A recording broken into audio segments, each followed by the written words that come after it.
I've said before, I'll say it again. The difference in people always comes down to their standard. It's not that their performance, it's not the results, it's not, how, fortunate they've been up to, this point of their life. The difference between people always comes down to the standards that they have for themselves, because those standards determine so many other things. Those standards determine, how physically fit you are. Those standards determine how much money you make. Those standards determine so many things. And people need to really just become aware of that.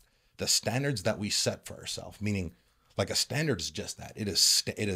This is it. This is a clear cut line that I'm drawing in the sand, and I refuse to settle for anything less than this. Yeah. Again, it's not skills, it's not experience, it's not education, it's not specialized training, it's not the fact that, you didn't have a mentor, you didn't have the support.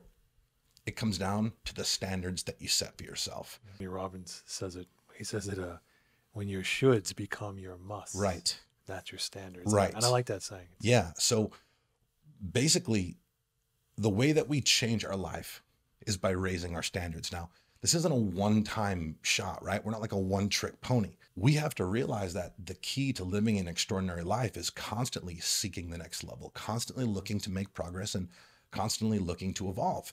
The key to happiness in life is progress. The way that we make progress is by continuing to raise our standards. So when we raise our standards, well, what exactly does that mean? It means exactly what you just said. It means turning your shoulds into musts. Yeah. Simply put, that's what it means to raise our standards, because everybody knows, right? They should be eating a little healthier. Everybody knows they should be working out more. Everybody knows they should be working a little harder and putting in the extra time and, educating themselves to learn more about their craft, about their trade, about their profession, to where, they have an opportunity to advance and make more money. It's not until those shoulds become musts. I mean, if that doesn't happen, transformation does not occur. At the end of the day, when a should becomes a must, you find a way to get it done. Yeah, you must. Exactly. Right? When you change your should into a must, all of a sudden you find that hour, right? You have that energy. Like, you have the ability to make it fucking happen regardless of what has to happen. Your should becomes a must, and then you fucking get it done. And that's how we raise our standards, guys. An example of not raising our standards is going on a diet. Right? We decide that, oh shit, I got this trip coming up and I look like shit, or you get tagged in a photo on social media and you look at it and they caught you at a bad angle and your shit's hanging over your waistline, your muffin tops are protruding out of your t-shirt or dress, whatever the case is. Like, then you're like, oh fuck, all right, I have to go on a diet. I have to go on a diet. And what ends up happening when most people go on diets, ultimately, they come back with the vengeance. Yeah. And that's not raising a standard.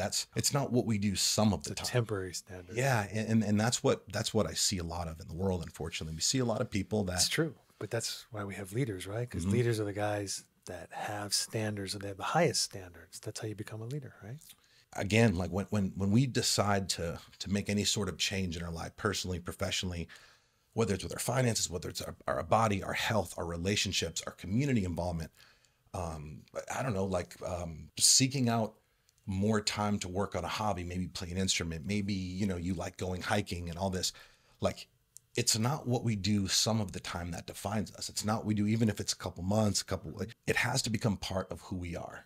And the only way that it happens is by transforming your should into a must, because a lot of people listening to this podcast, listen, to a certain degree, in certain instances, I'm guilty of this. Like, we start something new and we go strong for, the period of time, it's going to fluctuate depending on what the new thing is.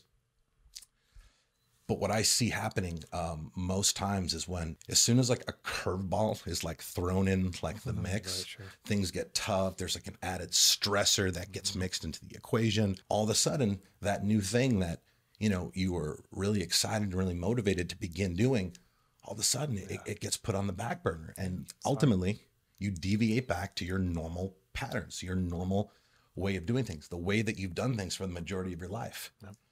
When you change your should to a must, that does not happen.